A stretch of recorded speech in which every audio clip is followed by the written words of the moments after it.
மகிமை உண்டாவதாக. நீ ஆண்டவர் உண்மையாகவே இந்த சங்கீதத்தில் நம்மோடு கூட பேசினான். வேலைக்காரருடைய கண்கள் தன் எஜமானுடைய கையை நோக்கி இருக்குமா போலவும், வேலைக்காரியின் கண்கள் தங்கள் எஜமானின் கையை நோக்கி இருக்குமா போலவும், எங்கள் தேவனாகிய கர்த்தர் எங்களுக்கு இரக்கம் செய்கிற வரைக்கும் எங்கள் கண்கள் அவரையே நோக்கி இருக்கிறது. சங்கீதத்தில் கர்த்தர் பேசினார். தொடர்ந்து நான் தேவ சமூகத்தில் ஜெபித்துக் கொண்டிருந்த பொழுது நீதிமொழிகள் புஸ்தகம் 16ஆம் அதிகாரம் 3ஆம் வசனத்தை நாம் வாசிப்போம். நீதிமொழிகள் 16:3 வாசிக்கும் போது வாசிகள் கர்த்தருக்கு ஸ்தோத்திரம்.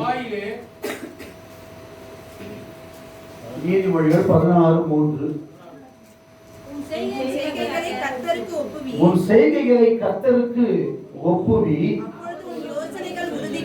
நல்ல கவனிங்க எனக்கு அன்பான தேவ பிள்ளையே. நீதிமொழிகள் எழுதின சாலமோன் ராஜா இப்படியாக சொல்லுகிறார்.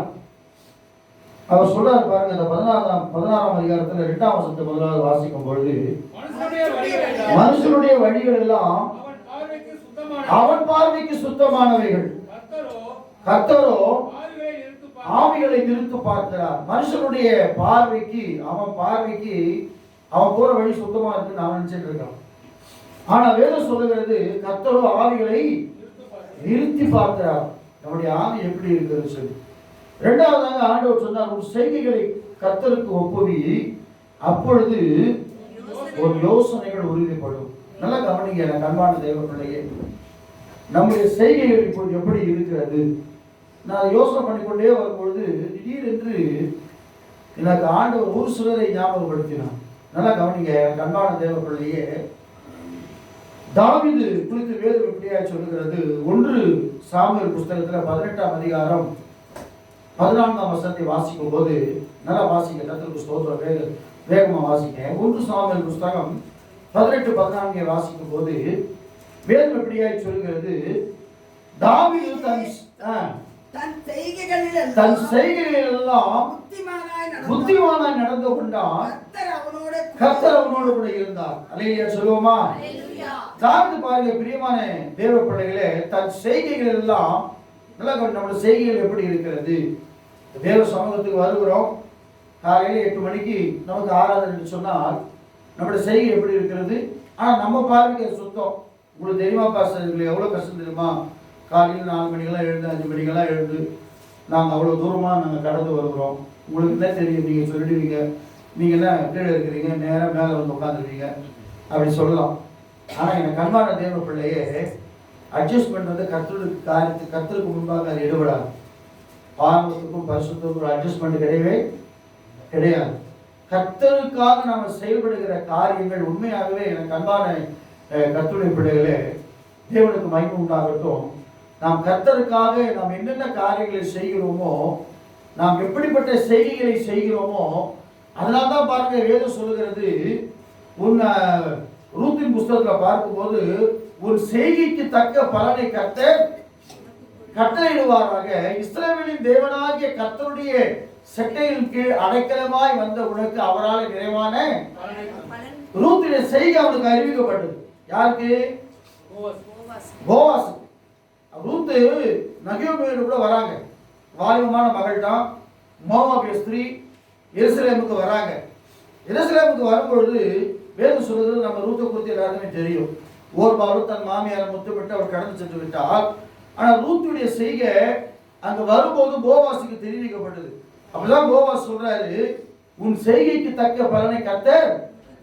அப்போ எனக்கு அன்பான தேவ பிள்ளைய, நாம் என்னென்ன காரியங்களை செய்கிறோம், எதற்காக செய்கிறோம், யாருக்காக செய்கிறோம், ஏன் செய்கிறோம் என்பதை கர்த்தர் பலன் கொடுக்கிறவராய் இருக்கிறார். அதனால்தான் வேதம் சொல்லுகிறது, அவனவன் கிரியைக்கு தக்கதாக நான் அளிக்கும் பலன் என்னோடு வருகிறது. நமக்கு பலவீனம் இருக்கும், நமக்கு போராட்டம் இருக்கும், நமக்கு பிரச்சனை இருக்கும், நமக்கு பாடுகள் இருக்கும், எல்லாருக்கும் உபத்திரமும் போராட்டம் பிரச்சனை உண்டு. ஆனால் நம்முடைய செய்கை கர்த்தருக்கு முன்பாக எப்படி இருக்கிறது? அது பரிசுத்தமாக இருக்கிறதா, இல்லை பரிசுத்தம் இல்லாமல் இருக்கிறதா, இல்லை கர்த்தர் பிரியப்படும்படி நடக்கிறோமா? எனக்கு உண்மையாக நான் அடிக்கடி யோசிக்கப்பட்ட காரணமா, இந்த செய்கை நம்ம ஒரு காரியம் செய்யணும்னு வச்சுங்களேன். இப்போ சப்போஸ் டிவி பார்த்து கொண்டு இருக்கிறோம், வச்சுங்க. இதுல ஏதோ ஒரு அசிங்கமான ஒரு காரியம் நடக்குதுன்னு வச்சு நம்ம பார்த்து கொண்டு இருக்கிறோம். அப்ப பக்கத்துல கர்த்தர் உட்கார்ந்துருந்தா எப்படி இருக்கும் நமக்கு? நல்லா இருக்குமா? இல்ல நமக்கு தெரிஞ்சவங்களே உட்காந்து பக்கத்துல அப்பாவோ உட்காந்தா நம்ம அந்த மாதிரி காரியத்தை பார்க்கும்போது நமக்கு எப்படி இருக்கும் மனசு? பார்ப்போமா? உடனே செய்வோம், உடனே சேனலை மாத்திக்குவோம், வேற நியூஸோ வேற காரியமோ போடுவோம். அப்ப என்னன்னா அதான் சொல்றாரு பாருங்க, உன் செய்கைகளை கர்த்தருக்கு ஒப்புவி. நீ காலையில முதல் எழுந்து முதல் கொண்டு ராத்திரி படுக்கிற வரைக்கும் நீ என்னென்ன காரியங்களை செய்கிறாய் என்பதை கர்த்தர் அறிந்திருக்கிறார். நீ தவறான காரியத்தை செய்கிறாயா, இல்ல நல்ல காரியத்தை செய்கிறாயா, இல்ல தீங்கான காரியத்தை செய்கிறாயா, இல்ல கர்த்தருக்கு பிரியமில்லாத காரியத்தை செய்கிறாயா, இல்ல கர்த்தருக்கு பிரியமான காரியத்தை செய்கிறாயா என்பதை கர்த்தர் அறிந்திருக்கிறவராய் இருக்கிறார். அதான் நீதிமொழிகள் சாலமோன் சொல்றார், உன் செய்கைகளை கர்த்தருக்கு ஒப்புவி, அப்போது உன் யோசனைகளை உறுதிப்படுத்த. நீ எதை செய்தாலும் ஆண்டவரே இந்த காரியம்.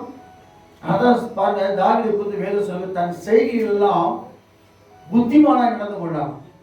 அது ஒரு சம்பவம் என்ன தெரியுங்களா? சவுல் ராஜாவை குறித்து வேதம் சொல்கிறது, சவுல் ராஜா தாவீது கொண்டது 1000, சவுல் கொண்டது 1000, தாவீது கொண்டது 10,000 என்று சொல்லி ஜனங்கள் புகழ்ந்து பாடின உடனே சவுலுக்கு தாவீது மேல ஒரு காய்மகாரம் உண்டாயிடுச்சு. காய்மகாரம்னா பொறாமை. என்னடா சின்ன பையன் நேற்றுக்கு வந்தவன், இவன் நம்மளோட பேர் எடுத்துட்டானே, இந்த ஸ்திரீகள் அவனை புகழ்ந்து பாடுறாங்கன்னு சொல்லி அவனை சாகும்படிக்கு அவனை எவ்வளவோ ட்ரை பண்றான். ஆனா பாருங்கள், வேதம் சொல்லுகிறது, சவுலுக்கு மேல அவன் பொறாமப்பட்டதுனால பொல்லாத ஆவி அவன் மேல வந்துச்சான். அல்லேலூயா. உண்மையா சொல்றாங்க, நம்முடைய செய்கை யாரையும் பாதிக்கக்கூடாது. அல்லேலூயா. நாம செய்யற செயல் யாருக்கும் என்ன செய்யக்கூடாது, பாதிப்பை ஏற்படுத்தக்கூடாது. சமாதானம் உள்ளவர்களாக இருக்க வேண்டுமே தவிர பாதிப்புண்டாக எப்படியாவது அழிக்க நினைத்தான். ஆனா வேதம் சொல்லுகிறது, கர்த்தரால் விடப்பட்ட பொல்லாத ஆவி சவுலை கலங்க பண்ணி கொண்டிருந்தது. சில பேர் பாருங்க, எவ்வளவுதான் தீங்கு வந்தாலும் திருந்தவே மாட்டாங்க. அவங்க செய்கை எப்படி இருக்கும்? நீங்க சில கேரக்டர்களை பார்க்கலாம், என்னதான் அவங்களுக்கு எவ்வளவுதான் அடி விழுந்தா கூட மாறவே மாட்டாங்க. அதே மாதிரி அதே காரியத்தை செய்து கொண்டே இருப்பாங்க. எனக்கு அன்பான தேவ பிள்ளைகள், இன்னைக்கு ஆண்டவர் என்ன சொல்ற, எனக்கு நான் ஆசீர்வாதமான வசனம் தான் எடுத்தேன். ஆனா ஆண்டவர் இன்னைக்கு சொல்றாரு, நம்முடைய செய்கைகள் எப்படி இருக்கிறது, அந்த செய்கைகளுக்கு தக்க பலனை கர்த்தர் கட்டளை கொடுக்கிறாராம். அப்ப பாருங்க, இந்த நல்ல செய்கைகளை அவன் செஞ்சான். அப்ப கூட சவுலை என்ன செய்யலாம சாகடிக்கணும் விரும்புகிற கடைசி வரைக்கும் அவன் சவுல் மேல கைப்படவே கூடாது என்று சொல்லி அவன் உண்மையாகவே அவன் கர்த்தருக்கு பிரியமா நடந்தனால்தான் வேதம் சொல்லுகிறது, இஸ்ரவேலை 40 வருஷம் அவனும் ஆண்டான்னு சொல்லி வேதத்துல வாசிக்கிறோம். 3 ராஜாக்கள் ஆண்டாங்க 40 வருஷம். யார் யாரு? சவுலு, சாலமோனு, தாவீது ராஜா. தாவீது ராஜா வேதம் சொல்லுகிறது, அந்த வசனத்தை திரும்ப வாசிங்க. போகும் இடமெல்லாம் தாவீது தன் செய்கையில் எல்லாம் புத்திமானாய் நடந்து கொண்டான். கர்த்தர் அவனோடு கூட இருந்த காரணம் என்ன? கர்த்தர் அபிஷேகம் பண்ண நான் கையை போடவே மாட்டேன். இன்னொரு தாவீது போன இடத்துலலாம் கர்த்தர் காப்பாற்றினார் பைபிள்ல. அப்ப நம்முடைய செய்கை நல்லா இருந்தா கர்த்தர் எல்லா சூழ்நிலையும் நம்மை காப்பாற்றுகிறவராக இருக்கிறார். அல்லேலூயா சொல்லுவோமா? அல்லேலூயா சொல்லுவோமா? ஆமா, செய்கையெல்லாம் உண்மையாகவே நம்ம சொல்லி வராது, தானா வரணும். நம்ம சொல்லி இதை செய்யுங்க அதை செய்யுங்க, நீங்க இப்படி இருங்க அப்படி இருங்க எவ்வளவுதான் சொன்னாலும் சரி, செய்கை என்பது நமக்கு கர்த்தருக்கும் உள்ள ஒரு காரியம். 2வது இந்த ரூத்தின் காரியத்தை பாருங்க. அவன் அதுக்கப்புறம் பாருங்க 2ஆம் அதிகாரத்தில் அவர் சொல்றார், கர்த்தருக்கு ஸ்தோத்திரம், உன்னுடைய காரியம் எல்லாம் எனக்கு அறிவிக்கப்பட்டது, நீ நற்குணசாலியா இருக்கிறபடினால்தான் நான் அவனை என்ன செஞ்சேன், அவன் ஏற்றுக்கொண்டு சொல்லி சொல்லுவார். நீங்க ரூத்து 2ஆம் அதிகாரத்தை பார்க்கும்போது இந்த கடைசி வருஷத்துல வலது பக்கமா போடப்பட்டிருக்கும். நான் எதுக்கு சொல்றேன், ஒரு ஃபார்மாலிட்டிக்காக சொல்றேன். உன் செய்கைக்கு தக்க பலனை கர்த்தர் கொடுக்க போறேன். காலையிலிருந்து நீங்க என்ன செஞ்சீங்க? கர்த்தர் காலை என்ன செய்தோம்? காலையில் எழுந்த உடனே என்ன செஞ்சோம்? ஜெபம் பண்ணோமா? காலையில் எழுந்த உடனே எழுந்து காலையில் முகனை கழுவிட்டு கொஞ்சம் நேரம் கர்த்தருடைய சமூகத்தில் உட்கார்ந்து ஜெபம் பண்ணி நம்முடைய செய்கைலாம் எப்படி இருந்துச்சு சற்று யோசனை பண்ணி பாருங்க. எனக்கு அன்பானவர்களே, வேதம் சொல்லுகிறது, ராகேலுடைய கர்ப்பத்தை கர்த்தர் அடைத்திருந்தார். ஏன் அடைச்சார்னு சொன்னா, யாக்கோபுக்கு எத்தனை மனைவிகள் கொடுத்தாங்க? 2 மனைவியா? கூட வேலைக்காரியும் கொடுக்குறாங்க. எல்லாருக்கும் குழந்தை பிறந்தது. ராகேலை குறித்து வேதம் சொல்லுகிறது, அவள் எப்ராத்தா என்னப்பட்ட அந்த பெத்லகேமுக்கு போகிற வழியிலே அவள் அடக்கம் பண்ணப்பட்டாள். யார் அவள்? யாக்கோபுக்கு ரொம்ப பிரியமான மனைவி. யாரு? ராகேல். ரேச்சல் சொல்லக்கூடிய ராகேல் வந்து ரொம்ப பிரியமான மனைவி. அவளுக்காக ஒரு 7 வருஷம் எக்ஸ்ட்ரா வேலை செய்யறார். கர்த்தருக்கு ஸ்தோத்திரம். ஆக மொத்தம் 20 வருஷம் மாமனார்கிட்ட வேலை செய்யறார் தன் மனைவிகளுக்காக. அப்ப என்ன பண்றாங்கன்னா, அவங்க பண்ண ஒரு சின்ன செய்கை என்ன தெரியுமா? ஆனா அவங்க பண்ண காரியம் ரொம்ப சின்ன விஷயம், சின்ன காரியம் தான் செஞ்சாங்க. ஆனா தேவனுடைய பார்வையிலே அது பயங்கரமான காரியமா இருந்துச்சு. அல்லேலூயா சொல்லுவோமா? என்ன செஞ்சாங்க சொன்னா, நீங்க வாசிச்சு பாருங்க. ஆதியாகமத்தின் புத்தகத்துல 31 அதிகாரத்துல 26 வசனத்துல, லாபான் கிட்ட இருந்து தப்பிச்சு யாக்கோபு தன் 2 பரிவாரங்களோடு கூட என்ன செய்யறாரு? கடந்து வந்துடுறாரு. தன்னோட மந்தையெல்லாம் மேய்த்து கொண்டு வரும்போது கரெக்டா லாபான் வந்து அங்க பிடிச்சிடுறாரு. அவரை யார? யாக்கோபை பிடிச்சிடுறாரு. அப்பொழுது லாபான் யாக்கோபை நோக்கி, நீ திருட்டளவாய் புறப்பட்டு வந்தது என்ன? யுத்தத்தில் பிடித்து சிறைக்கு போல கொண்டு வந்தது என்ன செய்கை? என்ன செய்கை? ஏன்னா அவர் என்ன செய்யறாருன்னா, இந்த 20 வருஷ காலமா நமக்கு சம்பளத்தை மாத்தி மாத்தி விடுறாரு.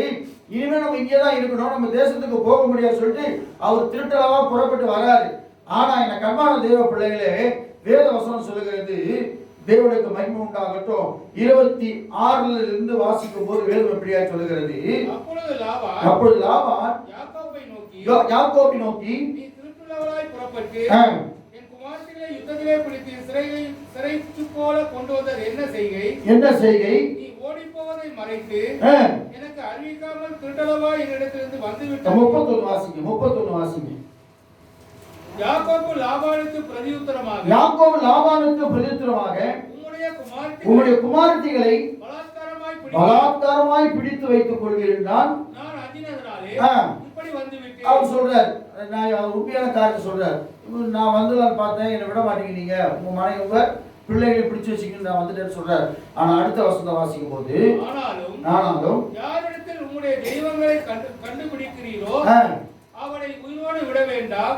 உம்முடைய பொருள்கள் ஏதாவது என் வசனத்தில் உண்டானால் நீரை நம்முடைய சகோதரருக்கு முன்பாக பசுவை கரிந்து. என்ன ஒரு காரணம் நேரடியாக சொல்லிடுறேன். அங்க இருக்கிற சுரூபங்களை அவங்க திருடி கொண்டு வந்துடுறாங்க. யாரு? ராகேல். சொருபங்களை திருடி கொண்டு வந்துட்டு என்ன செய்யறாங்க, எல்லாம் செக் பண்ணும் பொழுது இவங்க அதுக்கு மேல உட்காந்துட்டு நான் எடுக்கவே இல்லை அப்படின்னு சொல்லி ஒரு காரியத்தை அவங்க சொல்றாங்க. நீங்க வீட்டுல சென்று வாசிப்பாங்க. சொல்லும் பொழுது அவங்களும் சொல்லிடுறாங்க, சரி வரவாங்கன்னு சொல்லிட்டு. இந்த காரியம் கர்த்தருடைய இந்த செய்கை கர்த்தருடைய பார்வையில அருவருப்பா இருந்தது. திருட்டவாய் அவங்க அதை எடுத்துக்கொண்டு வந்துடுறாங்க. அதனாலதான் அவங்க துரத்தின்னு வராங்க. சொல்ல, நீ போறதுனா போப்பா, அதை பத்தி கவலை இல்லை, என் தெய்வங்களை என் சுரூபங்களை நீ ஏன் என்ன செய்யற திருடி கொண்டு வருகிறேன்னு சொல்லி அவர் கேட்கிறார். லாபான் கேட்கிறார். அப்ப அவன் சொல்றான், நீங்க யாருக்கு கண்டுபிடிக்கலாம் என்ன செஞ்சீங்க, கொன்று போடுங்க அப்படின்னு சொல்லும்போது யாக்கோபு என்ன பண்றாங்க, சேனத்தின் கீழே வச்சு அது மேல உட்காந்துடுறாங்க. உட்காந்து நான் வெளியே வரக்கூடாது அப்படின்னு சொல்லி ஒரு வார்த்தையை சொல்லும்போது அவங்க கடந்து போயிடுறாங்க. அதனால வேதம் சொல்லுகிறது, எனக்கு அன்பான கர்த்தருடைய பிள்ளைகளே, ராகேல் கர்த்தருக்கு சொல்லி எப்ராத்தா என்னப்பட்டு ஊருக்கு போகும்போது அவள் பிள்ளை பெறும்பொழுது ரொம்ப வேதனைப்பட்டான்னு சொல்லி வேதத்துல வாசிக்கிறோம். கர்த்தருடைய பரிசுநாமத்துக்கு மகிமை உண்டாகட்டும். வாசிச்சு பாருங்க, அந்த அதிகாரத்தை வாசிக்கும் போது கர்த்தருடைய நாமத்துக்கு மகிமை உண்டாகட்டும். கர்த்தருக்கு ஸ்தோத்திரம். 35 அதிகாரம் 16 வசனத்தை வாசிங்க. 35:16 வாசிக்கும் போது, பெத்தேலை விட்டு பிரயாணம் புறப்பட்டார்கள். எப்ராத்தாவுக்கு வர இன்னும் கொஞ்சம் தூரம் இருக்கும்போது ராகேல் பிள்ளை பெற்றாள். அவளுக்கு கடும் வேதனை உண்டாயிற்று. பிரவேசிக்கும் போது அவளுக்கு கடும் வேதனையா இருக்கையில் மருத்துவச்சி அவளை பார்த்து, பயப்படாதே, இந்த முறையும் புத்திரனை பெறுவாய் என்றார். மரண காலத்தில் அவள் ஆத்மா பிரியும் போது அவளுக்கு பெனானி என்று பெயரிட்டார். அவன் தகப்பனோ அவனுக்கு பென்யமீன் என்று பெயரிட்டான். ராகேல் மரித்து பெத்தேல் என்னும் எப்ராத்தா ஊருக்கு போகிற வழியிலே அடக்கம் பண்ணப்பட்டான். எனக்கு அன்பான தேவ பிள்ளையே, ஒரு சின்ன காரியம் தான், சொருபத்தை திருடி வச்சுக்கிட்டாங்க, அவ்வளவுதான். கர்த்தருடைய பார்வையில் இது உண்மையாகவே ஒரு பயங்கரமான ஒரு காரியமா இருந்துச்சு. எனக்கு அன்பான கர்த்தருடைய பிள்ளைகளே, வேதம் சொல்லுகிறது, மோசே நம்ம அசால்ட்டா சொல்லிடுறோம். மோசையை குறித்து எபிரேய நிருபங்கள் அப்போஸ்தலர் நடவடிக்கையில் சொல்லப்பட்டிருக்கிறது. வாசிங்க. கர்த்தருக்கு சொல்ற 7ஆம் அதிகாரம் 32ஆம் வசனத்தை வாசிக்கும் போது, அப்போஸ்தலர் நடவடிக்கைகள் 7ஆம் அதிகாரம் 32ஆம் வசனத்துல, நான் ஆபிரகாமின் தேவனும் ஈசாக்கின் தேவனும் யாக்கோபின் தேவனும் என்று கர்த்தர் திருவுளம் பெற்றுகிறார். அவனுக்கு உண்டாயிற்று. அப்பொழுது மோசே நடுக்கமடைந்து உற்று பார்க்க துணியாமல் இருந்தான். மோசே வாக்கிலும் செய்கையிலும் வல்லவனாயிருந்தான். ஒரு வசனம் வரும்.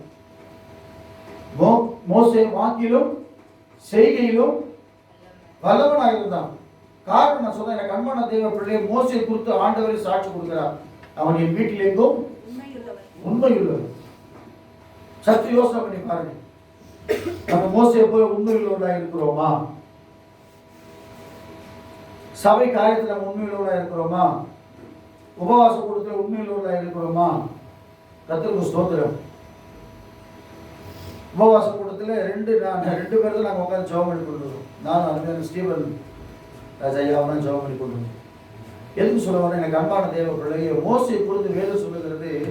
மோசையை ஏன் ஆண்டவர் முகமுகமா பேசினார் நம்ம சொல்றோம். ஏன் ஆண்டவர் முகமுகமா மோசையை பேசினார் சொன்னா, மோசை ஆண்டவருக்கு ஃப்ரெண்டு மாதிரி தான். எப்படி இருந்தாரா? ஃப்ரெண்டா இருந்து நீங்க விரும்புறீங்களா? நம்ம செய்கையில உண்மையுள்ளவர்களா இருப்பவர்கள் சொன்னால் கர்த்தர் நமக்கு நண்பனாக மாறிவிடுவார். நடக்க போற காரியம் கூட பேசுவார். உங்க கூட முகமுகமா கர்த்தர் பேசுவார். நீங்க உட்காரும் போது கர்த்தர் முன்னாடி வந்து நிற்பார். நின்று மட்டும் பேசுவார். நான் மோசை குறித்து வேதம் சொல்லுகிறோம். அவன் வாக்கிலும் செய்கையிலும் எப்படி இருந்தானா? வல்லவனா இருந்தான். அதான் சங்கீதக்காரன் தாவீது எச்சரிக்கிறார். சங்கீத புத்தகம் 33ஆம் சங்கீதம் 4ஆம் வசனத்தை வாசிங்க, வேகமா வாசிங்க. கர்த்தருக்கு ஸ்தோத்திரம். சங்கீதம் 33:4 வாசிக்கும் போது வாசிங்க, வேகமா வாசிங்க. ஒரு சில வசனங்களை பார்த்து நான் சொல்லி நான் முடிக்க ஆசைப்படுகிறேன். கர்த்தர் நல்லவராக இருக்கிறார். கர்த்தருடைய வார்த்தை உத்தமமும் அவருடைய செய்கைகளெல்லாம் சத்தியமாய் இருக்கிறது. கர்த்தருடைய செய்கையெல்லாம் சத்தியமாய் இருக்கிறது. அவருடைய வார்த்தை எப்படி இருக்குதா? உத்தமமாய் இருக்கிறது. நம்முடைய வார்த்தை எப்படி இருக்கிறது? உத்தமமா இருக்கிறதா? நம்முடைய செய்கை சரியா இருக்குதா? என்ன செஞ்சுட்டாரு அவரு, என்ன அப்படி செய்யறாரு அப்படின்னு, என்ன அப்படி செய்யறாரு நம்ம சொல்றோம் இல்லையா?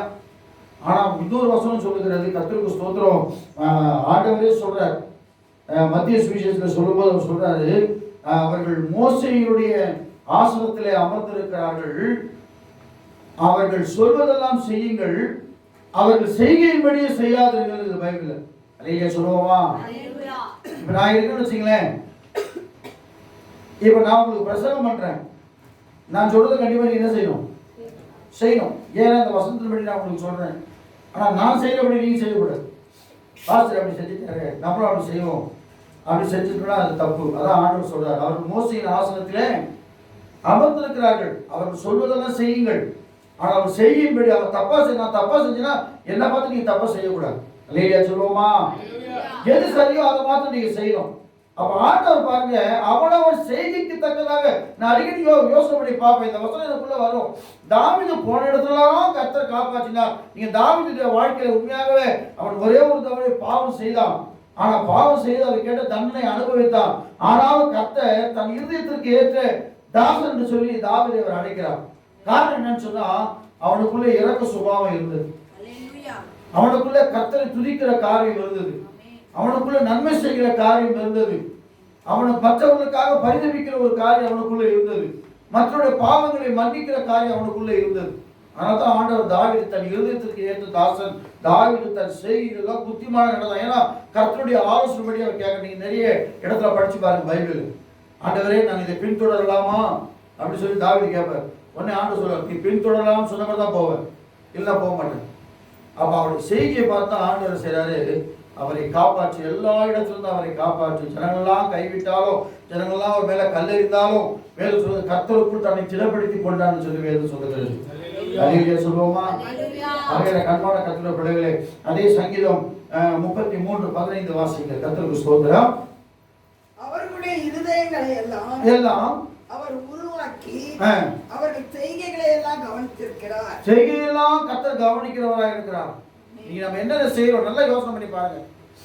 தேவ சமூகத்தில் நன்மை செய்கிறோமா, தீமை செய்கிறோமா, மற்றவர்களுக்கு விரோதமாக நாம பேசுகிறோமா? மற்றவர்களுக்கு விரோதமாக நாம தீங்கு நினைக்கிறோமா? கர்த்தருக்கு சோதனம் அல்லேலூயா சொல்லுவோமா? கர்த்தருடைய காரியத்துக்கு வரும்போது தான் சொல்லுவோம், எனக்கு பயங்கரமான போராட்டம், எனக்கு வயிற்று வலி, எனக்கு தலைவலி, என்னால் வர முடியல, அதை முடியல, இதை முடியலன்னு. ஆனால் சர்ச்சு முடிஞ்ச உடனே நம்ம எங்க இருந்தா அந்த பலம் வர தெரியாது, சுத்தி நடக்கும். உடனே எழுந்துக்குவோம், உடனே போவோம். நான் அடிக்கடி யோசிப்பேன், சில நேரங்களில் பிசாசு கூட தேவ சமூகத்துக்கு நான் போன வாரம் ஸ்தோத்திரம் கொடுத்துக்காக என்னை கூப்பிட்டுருக்காங்க. நான் போனேன். போக்குவரத்துக்கு முன்னாடி நான் சொல்லிட்டு அதை பாஸ்ட்டு நான் வரலைங்க, எனக்கு ரொம்ப டயர்டாக இருக்குது, நான் வரமாட்டேன்னு சொல்லிட்டேன். அப்படி எனக்குள்ள மனசு, ஐயோ நம்ம தானே அவரை போய் அடக்கம் பண்ணோம், அப்போ நாம தான் முன்னாடி போய் நின்று 2 வார்த்தைகளை சொல்லணும், ஆறுதலாக சொல்லணும் அப்படின்னு சொல்லிட்டு, அப்போ நான் இல்லை பாஸ்டர் நான் வரேன் பாஸ்டர், ஒரு 1/2 hour லேட் ஆகும், பரவாயில்லையா அப்படின்னு.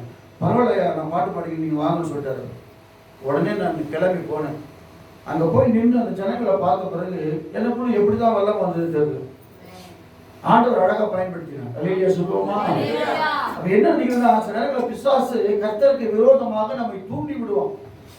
நீ போகாத, தேவ சமூகத்துக்கு போகாத, தலைவலி கம்முன்னு தைலம் தேய்ச்சி படுத்துக்கோ, மாத்திரை போட்டு படுத்துக்கோ, அப்புறம் சரியாயிடும் உங்களுக்கு, நீ ஏன் தேவ சமூகத்துக்கு வீணா போய் எல்லாம் பார்த்து இல்லை அப்படிதான் நினைப்போம். ஆனால் தேவ சமூகத்துக்கு வரும்போது தான் கர்த்தர் ஒரு செய்கையை பார்த்து உனக்கு விடுதலை கொடுக்கிறவராக சொல்லுவார். தலைவலியோடு அந்த பிள்ளை என் சமூகத்துக்கு வந்தது, வயிற்றுவலியோடு அந்த பிள்ளை என் சமூகத்துக்கு வந்தது, பலவீனத்தோடு அந்த பிள்ளை என் சமூகத்துக்கு வந்தது. ஆனால் தான் வேதம் சொல்லு, 18 வருஷமா பலவீனப்படுத்துகிற ஆவியுடைய ஒரு மகள் எங்க இருந்தாலும் தேவாலயத்தில் இருந்தால், இயேசு வந்த உடனே அந்த பலவீனத்தின் ஆவி போய் என்று அதட்டினார். அப்போதான் விடுதலை கிடைச்சிச்சு. 18 வருஷமா பலவீனப்படுத்துகிற ஆவியை இயேசு கிறிஸ்துவால் ஒரு நாளில் சுகமாக்க முடியும் என்று சொன்னால், உன்னுடைய செய்கைகள் உண்மையாகவே கர்த்தருக்கு பிரியமாக இருந்தால் சத்துருக்களும் உன்னோடு சமாதானமாகும்படி கர்த்தர் செய்வார். அல்லேலூயா சொல்லுவோமா? ஆம் பிரியமான கர்த்தருடைய பிள்ளைகள், சங்கீதம் 9:16 வாசிங்க, வேகமா வாசிங்க.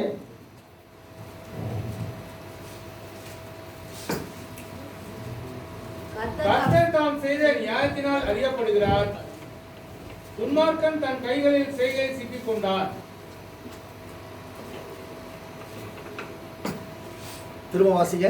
கர்த்தர் தாம் செய்த நியாயத்தினால் அறியப்படுகிறார், துன்மார்க்கன் தன் கைகளின் செய்கைகளால் சிக்கிக் கொள்வான். துன்மார்க்கனை பார்க்கும்போது அவனையாகவே சிக்கிக் கொள்வோம். சங்கீதம் 62:12 வாசிங்க, வேகமா வாசிங்க. ஒரு சில வசனம் மாத்திரம் நான் வாசிக்கிறேன். கர்த்தருக்கு ஸ்தோத்திரம். 62. ஆண்டவரே தேவரீர் அவனவன் செய்கைக்கு தக்கதாக பலனளிக்கிறீர். ஆண்டவர் அவனவன் செய்கைக்கு தக்கதாக பலனளிக்கிறவராக இருக்கிறார். அல்லேலூயா சொல்லுவோமா? திரும்ப சொல்லுகிறேன், கர்ப்பான கர்த்தருடைய பிள்ளைகளே, நம்ம கர்த்தரை குறை சொல்வதற்கு நம்ம தகுதி உள்ளவர் அல்ல. நம்முடைய செய்கை ஒருவேளை ஆண்டவருக்கு பிரியம் இல்லாமல் இருந்திருக்கலாம். அதனாலதான் ஆண்டவர் நம்ம திரும்ப நம்ம அழைக்கும்படியாகத்தான் நம்ம ஏன் பாடல் கொடுக்குறா தெரியுமா? நிறைய பேர் நினைக்கிறோம், தகப்பன் தான் நேசிக்கிற பிள்ளைகளை சிட்சிக்கிறான்னு சொல்லி வேதம் சொல்லுகிறது. ஏன் அந்த பிள்ளை வேறு பாதைக்கு போகக்கூடாது, வேற செய்திக்கு போகக்கூடாது சொல்லி கர்த்தர் சிட்சித்து திரும்பவும் தம்முடைய சமூகத்தில் கர்த்தர் கொண்டு வருகிறவராக இருக்கிறார். அல்லேலூயா சொல்லுவோமா? அவன் பாருங்க, துன்மார்க்கன் தன் செய்கைகளை சிக்கிண்டு அவன் வேதனைப்படுத்திக் கொண்டிருக்கிறான். ஆனா வேத வசனம் தெளிவாக சொல்லுகிறது, கர்மான தேவ பிள்ளையே, அவன் செய்கைக்கு தக்கதாக கர்த்தர் பலன் கொடுக்கிறவராக இருக்கிறான். நீங்க உண்மையிலே சொல்றீங்க, யார் தப்பு பண்ணாங்க, யார் தப்பு செஞ்சாங்க, யார் இப்படி பண்ணாங்க, யார் அப்படி பண்ணாங்க, யாரை பத்தி நம்ம கவலைப்பட வேண்டியதில்லை. என்னுடைய செய்கை கர்த்தரின் பார்வைக்கு எப்படி இருக்கு, நான் என்னுடைய வீட்டில் எப்படி நான் நடந்து கொள்ளுகிறேன், வெளியில நான் கர்த்தருடைய பார்வைக்கு எப்படியா இருக்கிறேன், நான் கர்த்தருக்கு உண்மையா இருக்கிறேனா, கர்த்தருக்கு பிரியமுள்ள பிள்ளையா இருக்கிறேனா, நிச்சயமா சொல்லுகிறேன், கர்த்தருக்கு பிரியமான காரியத்தை நீங்க செய்வீங்கன்னு சொன்னா ஆண்டவர் சொல்றார், உங்களை உயர்ந்த அழைக்கிடத்துல வைத்திருக்க. அல்லேலூயா சொல்லுமா? நீங்க ஆசீர்வதிக்கப்படுறது யாரும் தடுக்க முடியாது. உண்மையா சொல்ற, நீங்க ஜெபிப்பதெல்லாம் வாய்க்கும், நீங்க செய்வதெல்லாம் வாய்க்கும். அவன் ஏன்னா வேத வசனம் சொல்லுது, நீங்க 1ஆம் சங்கீதத்தை வாசிச்சு பாருங்க, கர்த்தருக்கு ஸ்தோத்திரம். அவன் என்ன செய்யறான் பாருங்க, தேவனுக்கு மகிமை உண்டாகட்டும். அந்த 1ஆம் சங்கீதத்தை வாசிக்கும் போது, துன்மார்க்கனுடைய ஆலோசனைப்படி நடவாமல், பாவியுடைய வழியிலே நில்லாமல், உட்காராமல், அவருடைய வேதத்தில் பிரியமாயிருந்து இரவும் பகலும் அவருடைய வேதத்தில் தியானமாய் இருக்கிற மனுஷன் பாக்கியவான். அவன் நீர்க்காலின் ஓரமாய் நடப்பட்டு தன் காலத்தில் தன் கனியை தந்து இலை உயிராக இருக்கிற மரத்தை போல் இருப்பான். அவன் செய்வதெல்லாம் வாய்க்கும். இதை நம்ம செய்யணுமா? துன்மார்க்கருடைய ஆலோசனைப்படி நடவாமல், பாவிகளுடைய வழியிலே பரியாசக்காரர். யார் அவங்க? எப்பவுமே கெட்ட செஞ்சு கூட இருப்பாங்க. பரியாசக்காரன் பயங்கரமா ஜோப் பண்றாரு. சில பேர் நல்லா பாட வச்சுக்க போச்சு, அம்மா பாட வச்சுக்கலாம். இவங்க பாடி என்ன பண்ண போறாங்க? எவ்வளோ பார்த்தாலும் பெரிய இது பெரிய அப்படின்னு சொல்லினே இருப்போம். ஆனா கடைசியில பரியாசக்காரா தான் இருப்போம். நீ ஆண்டவருக்காக வைராக்கியமா முன்னுக்கு ஒரு பத்தியா உன்னதான் கத்தி ஒரு அடி எடுத்து வச்சா கத்தல் வந்தா 10 அடி எடுத்து வருவாங்க. இப்ப ஐயா 2 பாட்டு பாடுறாங்க. என் மகன் எழுதின பாடு அப்படின்னு சொல்லி நம்ம ஒன்றும் அது வந்து அந்த இதில் வரல, சிம்பிளா வந்து அது நல்லா இருக்கும். நல்லா அருமையான பாட்டு 2 பாட்டு கத்தலுக்கு சோத்துரும். வேசு அழகானவர் என்னையும் அழகாக மாத்திட்டாரு. அவர் அழகான நம்ம யாரும் இருப்போம், அப்பாவுக்கு தான் பிள்ளைங்க இருப்பாங்க இல்லையா? ஆகவே நான் கண்பான கர்த்தருடைய பிள்ளைகளே, வேத வசனம் சொல்லுகிறது நம்முடைய செய்கை எப்படி இருக்கிறதோ அதில் ஆண்டவர் வந்து நான் அந்த பிரசங்கம் தான் எடுக்கல நினைச்சேன். ஆண்டவர் திரும்ப இதையே சொல்றார். நம்ம கர்த்தருக்கு முன்பாக என்ன செய்து கொண்டிருக்கிறோம், அந்த கர்த்தர் ஒரு நாள் முழுவதும் நம்ம 24 மணி நேரம் கொடுக்கப்பட்டிருக்குது. கர்த்தருக்காக நம்ம என்ன செய்யறோம் எப்பாரு கேட்டிருக்கீங்களா? அட்லீஸ்ட் ஞாயிற்றுக்கிழமையாவது கர்த்தருக்காக நாங்க என்ன செய்தோம், என்ன செய்ய போறீங்க? விரலோடு சொல்ல முடியுமா? நான் கர்த்தருக்காக இதை செஞ்சேன், நான் கர்த்தருக்காக இந்த காரியத்தை செஞ்சேன், நான் கர்த்தருக்காக இப்படி பண்ணேன், நான் கர்த்தருக்காக இப்படி பாடுபட்டேன், நான் கர்த்தருக்காக இப்படி செஞ்சு நம்ம சொல்ல முடியுமா? ஏன்னா இன்னைக்கு வந்து கொரோனாவினாலே உண்மையா சொல்றேன், நிறைய கூட்டங்கள் எல்லாம் இன்னைக்கு கிடையவே கிடையாது. அப்பெல்லாம் நாங்களாம் ரட்சிக்கப்பட்ட கோர்ஸ்ல மெரினா பீச் எல்லாம் கூட்டங்கள் நடந்து கொண்டே இருக்கும். எங்க பார்த்தாலும் விடுதலை கூட்டங்கள், எங்க பார்த்தாலும் சமாதான பெருவிழா, எங்க பார்த்தாலும் கூட்டம். ஒரு நாள் கூட இருக்க மாட்டோம். சைக்கிள் எடுத்துட்டு நாங்க போயிடுவோம். போயிட்டு எங்கேயாவது கூட்டத்தில் உட்காந்துட்டு அழகாக அந்த வார்த்தைகளை கேட்டு அவ்வளோ சந்தோஷமா. இங்கே கூட்டங்களே கிடையாது, எங்கேயுமே இல்லை. சபையிலே கூட்டங்கள் கிடையாது. சபையிலே நீங்க மூடப்பட்டிருக்கு, ஆணைகள் மூடப்பட்டிருக்கு. இன்னும் வேதவசனம் கிடைக்காத ஒரு பஞ்ச நாட்கள் வரும் என்று சொல்லி பைபிள் எச்சரிக்கிறது. அப்ப எனக்கு அன்பான தேவ பிள்ளை, இந்த நாள்ல தான் நம்முடைய செய்கை கர்த்தருக்கு பிரியமானதாக இருக்க வேண்டும். இப்பதான் அதிகமா நம்ம கர்த்தர் தேடணும், இப்பதான் அதிகமா கர்த்தருடைய வேதத்தை அதிகமா வாசிக்கணும், இப்பதான் கர்த்தரை பத்தி அதிகமா மற்றவங்களுக்கு சொல்லணும், இப்பதான் கர்த்தருடைய நாமத்தை அதிகமா நீ உயர்த்தணும். அல்லேலூயா, கர்த்தருக்கு ஸ்தோத்திரம். நினைச்சு பாருங்க, நான் அதுதான் யாருக்கும் சொல்லல. யார் விருப்பம் இருக்கிறாங்களோ உங்க செய்கைக்கு தக்க பலனை கர்த்தர் கற்றுவிடும். யார் விருப்பம் இருக்கீங்களோ தேவ சமூகத்துக்கு வாங்க. நான் ஒரு அறிவிப்பு போட்டு அது ஒரு தப்பாகி போகுது, அது எல்லாருக்குமே போய் சேர்ந்ததுனால எல்லாருமே வந்துடுறாங்க. அதனால வந்து பிரச்சனை பாசத்தை போட்டார் அப்படின்னா வாய். அதனால நான் போடவே இல்லை. விருப்பம் உன் செய்திக்கு தக்க உனக்கு பலனை கர்த்தர் போடுவா. நீ கர்த்தரை தேடினா உனக்கு என்ன செய்வார்? தென்படுவார். நீ கர்த்தரை விட்டுட்டா சொல்லுங்க, நீ கர்த்தரை விட்டுட்டா உன்னை அவர் விட்டுருவார். அதான் வசனமே. அவரை கனம் பண்ணா உன்னை கனம் பண்ணுவார். விஷயம் தான், அவரை கனம் பண்ணா அவர் உன்னை கனம் பண்ணுவார். அவர் தேடினா நீ தென்படுவார். அவர் தேடாமே நான் அவரை தேட மாட்டேன், வேற என்ன தேடிக்கணும்? நீங்கன்னா போய் நீ கர்த்தருக்கு சோதனம் உன்னுடைய காரியத்தை தேடிக்கொண்டிருப்பா என்று சொன்னால் உண்மையாகவே நீ தேடுகிற நிம்மதி இவ்வளவு கிடைக்காது. அல்லேலூயா சொல்லுவோமா? இயேசுக்கு தான் எல்லாமே இருக்குது சொல்லி வேறு சொல்லுவோம். ஆகவே எனக்கு அன்பான தேவ பிள்ளை, உங்க செய்கை எப்படி இன்னைக்கு இருக்க போகுது நல்லா யோசனை பண்ணி பாருங்க. நமக்காக எத்தனையோ காரியம் நம்ம செய்யறோம், ஆண்டவருக்காக ஏதாவது ஒரு காரியம் செய்யறோமா? யோசனை பண்ணி பாருங்க. ஆண்டவருக்காக எதையாவது செஞ்சு நீ சொல்ல முடியுமா? எழுதி சொல்ல முடியுமா? நான் இதற்காக கர்த்தர் செஞ்சு. ஒருவேளை ஒரு சிலர் சொல்லலாம், நான் அப்படியே நீ சாயந்தரம் மீட்டிங் போக போறேன் அப்படின்னு நான் சொல்லிட்டு போயிடுவேன். இப்போ குமார் நான் ஓப்பனர் போய் நான் போக போறேன், நாம இயேசு பற்றி சொல்ல போறேன்னு சொல்றேன். நீங்க என்ன செய்ய போறீங்க? நான் சர்ச்சை முடிஞ்சோம் நேர தேவ சமூகத்துக்கு முழங்கால் படிட்டு வராதவர்களுக்காக இருதயத்தை ஊற்றி நான் செவிக்க போகிறேன் பாஸ்டர். செய்வீங்களா? செய்கிற உங்களை கர்த்தர் ஆசீர்வதிப்பார். யார் வந்தா ஏறுனா வரட்டு ஏறுனா அவங்க விருப்பம். நான் வந்து அப்படின்ட்டு போயிட்டே இருந்தோம்னா ஒண்ணுமே முடியாது. அதான் நீங்க ஆண்டு இடத்துல ஆண்டு பிரசங்கமே வேற மாதிரி இருக்கு, ஒரு மாதிரியா இருக்கு. இன்னைக்கு ஆண்டவர் நம்முடைய செய்தியை பார்க்கிறவராக.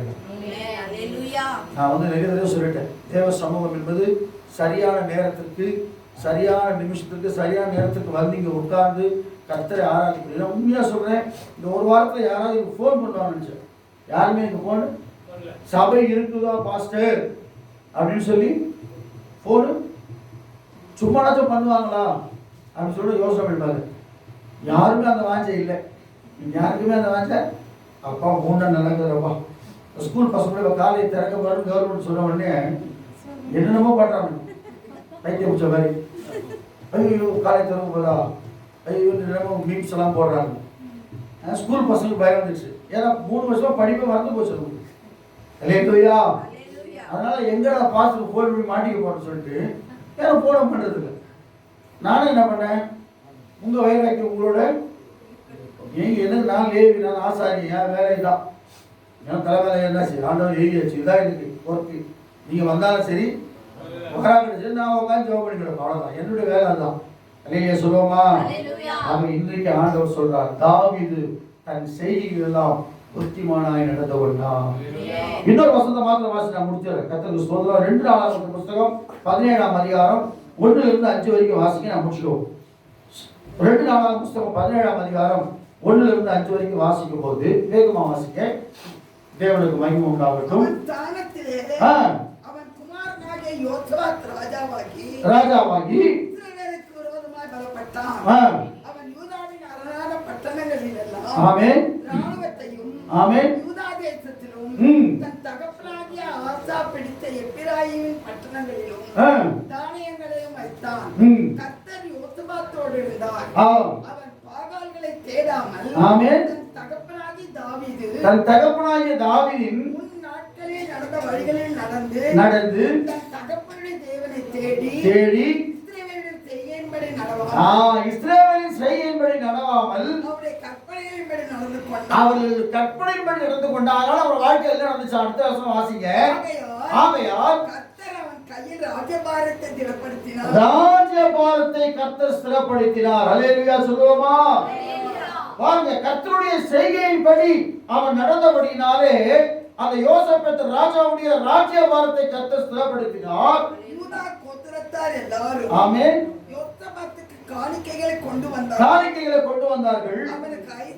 அவனுக்கு ஐஸ்வர்யமும் கனமும் மிகுதியாய் இருந்தது. பாருங்க, கர்த்தருடைய செய்கையின்படி நடந்தாங்க. அவனுக்கு ஐஸ்வர்யமும் இதை விட வேற என்ன வேணும்? அவன் கேட்கல ஆண்டவர் போய் ஐஸ்வர்யம் கொடுங்க ஆண்டவரே, எனக்கு கனம் கொடுங்க கேட்கல. அந்த வழியில் நடந்தான். என்ன நடந்தனா? கர்த்தரின் செய்கையின்படி இஸ்ரவேலின்படி நடக்கல. அவன் யூத ராஜா. அவன் ஆண்டவருடைய நாமத்தை மகிமைப்படுத்தும்படியாக நடந்து கொண்டான். வேறு சொல்லுகிறது பாருங்க. ஆகையால் கர்த்தர் அவன் கையில் ராஜ்யபாரத்தை ஸ்திரப்படுத்தினார். யூத கோத்திரத்தார் எல்லோரும் யோசபாத்துக்கு காணிக்கையை கொண்டு வந்தார்கள். அவனுக்கு ஐஸ்வர்யமும் கனமும் மிகுதியாயிருந்தது. கர்த்தருடைய வழியில் அவன் இருதயம் உற்சாகம் கொண்டது என்று சொல்லி வேதத்துல வாசிக்கிறோம். அல்லேலூயா சொல்லுவோமா? அப்ப அந்த செய்கை கர்த்தருடைய வழியில் நடந்தாலும் போதுங்க, எல்லாவற்றையும் கர்த்தர் கொடுத்து நம்ம ஆசீர்வதிக்கிறார். இல்ல ஒரே ஒரு வாழ்க்கை, நம்ம ஆட்டம் ரட்சிக்கப்பட்டோம், அதானே ஒரே ஒரு வாழ்க்கை. இன்னைக்கு மேல இதுக்கு மேல ஒரு வாழ்க்கை நம்ம கிடையவே கிடையாது. அவ்வளவுதான். இந்த ஒரு தடவை நம்ம இந்த உலகத்துல பிறக்கிறோம், இனிமேல் நம்ம பிறக்க போறது இல்லை. ஆனா கர்த்தருக்கு செய்கைக்கு ஏற்றபடி நம்ம அந்த வழியில் நடப்போம்னு சொன்னா ஐஸ்வர்யம், கனம், மகிமை எல்லாவற்றையும் கொடுத்து கர்த்தர் நம்மை ஆசீர்வதிக்கிறவராய். அதான் வேதம் சொல்லுகிறது. எரேமியா புஸ்தகம் 17ஆம் அதிகாரம் 10ஆம் வசனத்தை வாசிங்க. கடைசியா வாசி நாம் முடிப்போம். கர்த்தருக்கு ஸ்தோத்திரம். எரேமியா 17:10 வாசித்து நாம் முடிப்போம். கர்த்தராகிய நானே ஒவ்வொருவனுக்கும் அவனவன் வழிகளுக்கும் செய்கையின் பலனுக்கும் நன்மை கொடுக்கும்படிக்கு இதயத்தின் ஆராய்கிறவரும் உள்ளந்திரியிலே சோதனையுமாய் இருக்கிறேன். அப்ப ஆண்டவர் சொல்றார். திரும்ப வாசிக்க சத்தமா. கர்த்தராகிய நானே ஒவ்வொருவருக்கும்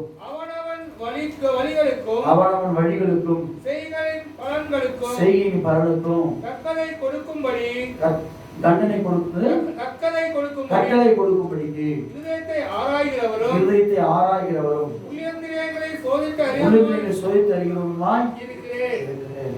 ஆகவே கர்த்தர் தான் நம்மளை சோதித்து கொண்டிருக்கிறார். நான் ஒரு நாள் உண்மையாக சொல்கிறேங்க, எக்ஸ்ட்ரா சில்லறை எனக்கு வந்துச்சு. எக்ஸ்ட்ரா ரொம்ப பெருசாக இல்லை, கொஞ்சம் வந்துச்சு சில்லறை எக்ஸ்ட்ரா. என் கையில் தெரியாமல் கொடுக்குறாங்க கடையில். நான் வீட்டில் வந்து பார்த்தா எக்ஸ்ட்ரா இருக்குது. என் மனசு ஒரே போராட்டம். நம்ம திருப்பி கொடுக்காம வந்துட்டுமே, திருப்பி கொடுக்காம வந்துட்டுமே. நம்ம யாரு? கத்தோட ஊழியக்காரர். நம்ம திருப்பி கொடுக்காம வந்துட்டுமே, திருப்பி கொடுக்க பயங்கர போராட்டம். ஏன்னா திரும்பி எங்க போய் நம்ம கொடுக்க முடியாது, அப்படிப்பட்ட ஒரு சூழ்நிலை. ரொம்ப தூரம் போக முடியாது. சின்ன காரியம் தான், ரொம்ப பெரிய விஷயம், சின்ன காரியம். அப்ப என்னன்னா, எனக்கு அன்பான தேவ பிள்ளையே, கர்த்தரின் படி, கர்த்தர் நம்ம மனசாட்சிக்கு எது சரி என்று தோன்றுகிறதோ அதை உண்மையாகவே நாம செய்கிற வேளையில கர்த்தர் நிச்சயமாக உங்களை ஆஸ்வதிக்கிறதா இருக்கிறார். உங்க செய்கை எப்படி இருக்கிறது சற்று யோசிச்சு பாருங்க. நான் இந்த காலையிலிருந்து ராத்திரி வரைக்கும் என் செய்கை கர்த்தருக்கு பிரியமா இருக்கிறதா, அதை மட்டும் பாருங்க. அல்லேலூயா. மனுஷனுக்கு பிரியமா பார்க்காதீங்க, தயவு செய்து மனுஷனுக்கு பிரியமா நடக்கவே நடக்காதீங்க. ஒரு நாள் வாழ்த்துவோம், ஒரு நாள் பண்ணோம்ல தூற்றுவோம். கர்த்தருக்கு நான் செய்யற காரியம் பிரியமா இருக்குது, அதை மட்டும் கேளுங்க. எதை செஞ்சாலும் சரி கர்த்தருக்கு சொல்றாரு. டிவி செய்ய பேசினாலும் சரி, நம்ம நண்பர்களோடு பேசினாலும் சரி, இல்ல யார்கிட்ட பேசினாலும் சரி, நம்ம கர்த்தருடைய காரியத்துல கர்த்தருக்கு பிரியமா செய்கிறோமா? நீ செஞ்சா கர்த்தர் பிரியப்படுவாரா? இதை பார்க்கும்போது கர்த்தர் பிரியப்படுவாரா? இந்த காரியத்தை செய்து கொண்டிருக்கிறேயே, இதை பார்க்கும்போது ஆண்டவர் வெரி குட் அப்படின்னு சொல்லி உனக்கு பிரியப்படுவாரா? இல்ல மனம் உன்னை ரட்சித்தேனே, கல்வாரி சிலுவையிலே உனக்காக ரத்தத்தை சிந்தி நான் மரித்தேனே, நீ இப்படி இருக்கிறேன்னு சொல்லி கர்த்தர் நம்ம செய்கையை பார்த்து வேதனைப்படக்கூடாது. ஆக கண்மான கர்த்தர் பிள்ளை, இன்னைக்கு தீர்க்க தரிசனமா சொல்றேன், இன்னைக்கு நாம் ஒப்பு கொடுக்கணும். ஆண்டு சொல்ற ஒப்பு கொடுக்கும். ஆண்டவர் இன்று முதல் ஆண்டவரே உன் செய்கைக்கு தக்க பலனை கர்த்தர் கொடுக்க போகலாம். உன் செய்கைக்கு தக்க பலன். அவன் வாலிப மகள் தான், அவன் நினைச்சிருந்தா வேறொரு கணவனை திருமணம் செய்து கொண்டு போயிருக்க முடியும். தன் மாமியோடு கூட உத்தமமாய் அவள் இருந்தபடினாலே, அவளை பின்பற்றி வந்தபடினாலே, அவள் எருசலேமிலே வந்தபடினாலே, போவாஸ் சொல்லக்கூடிய ஒரு அருமையான தேவ மனுஷன், தேவனுக்கு பயப்படுகிற மனுஷனை மாத்திரமல்ல, அவன் சந்ததியினர் ஆண்டவரே பிறக்கும்படியாய் கர்த்தர் கிருபை செய்தார். நாம இன்னைக்கு தீர்மானம் பண்ணும், நம்ம செய்கை எப்படி இருக்கு? மனதார மன்னிக்கிற அந்த குணம் நமக்குள்ள இருக்கிறதா? மனதார கர்த்தருக்கு ஸ்தோத்திரம் மற்றவர்களை வாழ்த்துகிற குணம் நமக்குள்ள இருக்கிறதா? ஆண்டவருக்கு இருந்த குணாதிசயம் நமக்குள்ள இருக்கிறதா? சற்று சிந்தித்து பார்த்து நாம் ஒப்பு கொடுப்போம். கர்த்தர் தாமே உங்களை ஆஸ்வதிப்பாராக. ஆண்டவர் பேசின வார்த்தைகளுக்கு நாம் கர்த்தரை ஸ்தோத்திரம் பண்ணுவோமா? உங்களுடைய பிதாவாகிய தேவனை ஸ்தோத்திரம் பண்ணுவோமா? உங்களுடைய குமாரனாகிய இயேசுவை ஸ்தோத்திரம் பண்ணுவோமா? பரிசுத்தமான தேவனை ஸ்தோத்திரம் பண்ணுவோம். ரெண்டு ஜெபத்தை செய்ய போறோம்.